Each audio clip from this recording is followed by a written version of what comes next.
Selatan 22 Mei 2015. SMK Airtawa anjur program lukisan doodle. Projek spesifik dalam RMK 11 jawab keperluan rakyat.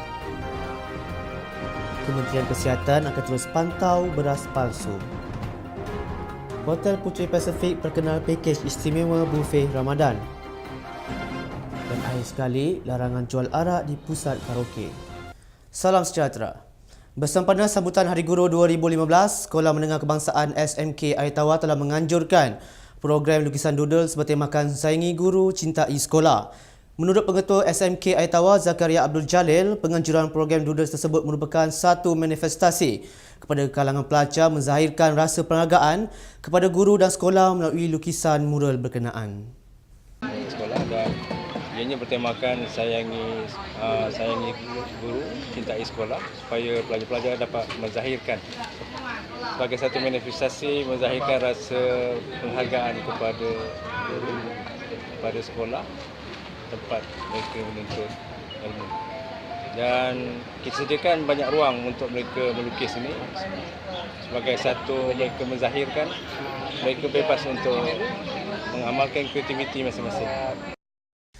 Tambah Zakaria, beliau berharap lukisan mural tersebut akan meninggalkan satu nilai nostalgia kepada kalangan pelajar terhadap guru apabila tamat persekolahan nanti. Kita raikan secara rasmi bersama-sama dengan pelajar pada hari ini supaya mereka tahu ini adalah Hari Guru. Dan ironinya di sini bahawa selepas ini kita berharap bahawa lukisan-lukisan mural yang ada itu menjadi satu nostalgia pada mereka bahawa ini dia buat waktu Hari Guru. Bila buat waktu Hari Guru, bermakna dia akan mengingati guru. Maksud saya gitulah.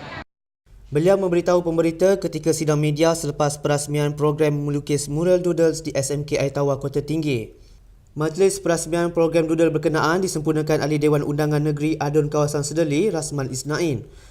Sementara itu, bagi penggerak utama program, Rosfuad Abu Dardak berkata, program yang melibatkan Persatuan Ibu Bapa dan Komuniti PIBK itu secara tidak langsung dapat memupuk perpaduan dalam kalangan warga sekolah dan komuniti setempat yang mampu mencipta peristiwa di luar pemikiran yang biasa. Selain daripada itu, oleh kerana pada masa dulu ada sarana sekolah tapi sekarang ni dah tukar kepada PIBK ataupun Persatuan Ibu Bapa dan Komuniti. Jadi secara tak langsung program ni dapat memanggil masyarakat daripada luar untuk bekerjasama dan sama-sama menghasilkan lukisan doodle di sekolah sebagai sumbangan dan kenangan yang akan ditimbalah nanti. Program doodles tersebut melibatkan penyertaan lebih 1,800 orang meliputi para pelajar, ibu bapa, alumni serta majlis belia Felda Airtawa 1, 2 dan 3. Selain itu, program melukis doodle tersebut dalam usaha untuk dicatatkan dalam Malaysia Book of Records melibatkan 95 dinding meliputi 4 buah bangunan sekolah. Jadi program ini melibatkan masyarakat luar dengan masyarakat dalam sekolah sendiri, iaitu pada guru, pelajar, staf dan bekas pelajar. Jadi secara tak langsung perkara ini dapat melahirkan rasa cinta akan sekolah dalam diri pelajar dan bekas pelajar Sekolah Menengah Kebangsaan Airtawa. Pendapat saya, jika program doodle ini berjaya, jadi hubungan antara para guru dan juga para pelajar dapat ditingkatkan dan meningkatkan rasa kasih sayang antara satu sama lain. Perasaan saya berasa sangat seronok kerana dapat menyertai program ini, di samping dapat mengeratkan silaturahim antara kawan-kawan, guru-guru dan juga masyarakat sekeliling. Saya rasa bangga kerana berada di sekolah ini dan dapat menyertai program sebegini.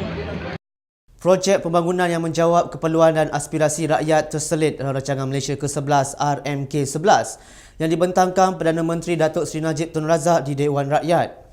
Bagi rakyat Johor, contohnya, tumpuan RMK11 terhadap aspek kesejahteraan rakyat seperti penyediaan rumah mampu milik, hospital dan penyelenggaraan rancangan jalinan kereta api Gemas Johor Bahru bakal memberi kesan positif kepada penduduk dan pembangunan Johor. Menteri Besar Johor Datuk Muhammad Khalid Nordin melalui laman Facebooknya berkata, pelaksanaan projek regasifikasi dua pengerang sebagai tambahan kepada terminal yang sama di Melaka juga dilihat bakal merubah lanskap industri gas dan minyak negara. Secara keseluruhan, beliau percaya Johor akan menerima manfaat daripada peruntukan kerajaan pusat yang mampu merekayasa pertumbuhan ekonomi lebih pesat sehingga 2020.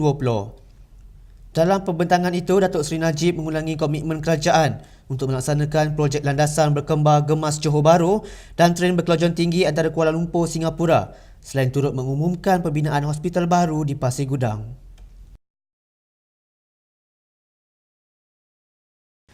Kementerian Kesihatan KKM akan terus berwaspada dalam memantau isu beras palsu yang dihasilkan di China. Ketua Pengarahnya Datuk Dr. Nur Hisham Abdullah dalam satu kenyataan berkata, kementerian akan memaklumkan kepada orang ramai jika ada sebarang maklumat baharu berhubung kebimbangan tentang keselamatan makanan. Beliau berkata Kementerian Kesihatan sedar tentang berita yang tersebar di laman sosial bahawa beras palsu dihasilkan di China dengan mencampurkan kentang dan umbi keledek dan resin sintetik. Beras itu didakwa dieksport ke beberapa negara Asia. Maklumat melalui media menunjukkan bahawa beras tiruan ini boleh dibezakan kerana rasa nasi lebih keras selepas dimasak dan lapisan seperti sarung plastik terbentuk apabila nasi dimasak. Katanya Kementerian Kesihatan ingin menasihatkan pengguna yang bimbang dan curiga mengenai keaslian beras supaya memaklumkan kepada kementerian. Baru-baru ini, rakaman video selama 2 minit 30 saat mengenai kewujudan beras palsu yang dihasilkan di China telah menjadi viral dalam laman sosial.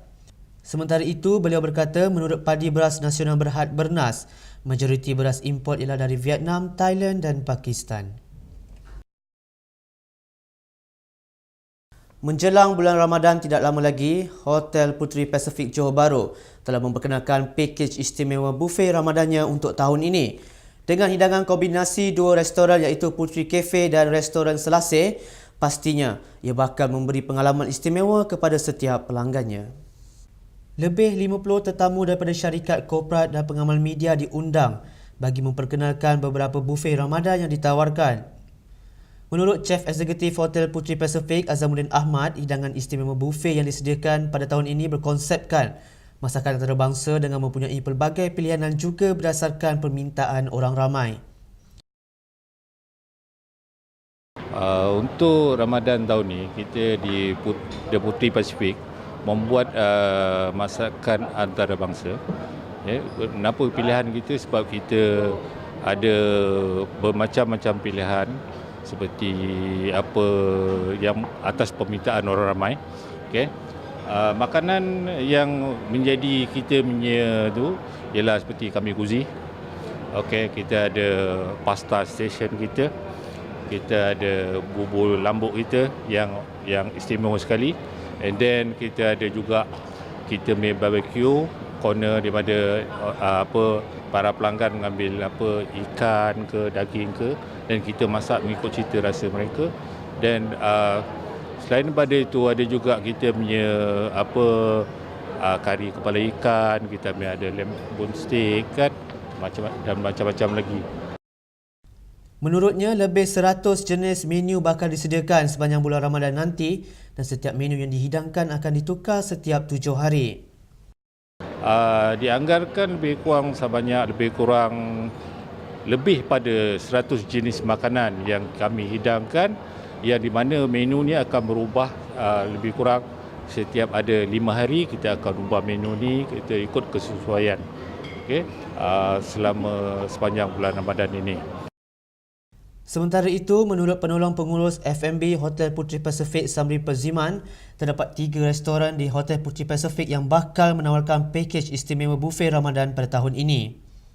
Katanya selain Puteri Cafe dan Restoran Selasih, tidak ketinggalan juga Restoran Kaizuan Chinese bagi penggemar dimsum.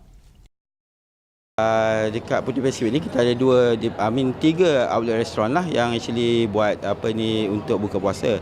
Satunya di Puteri Cafe, which is we are serving international cuisine.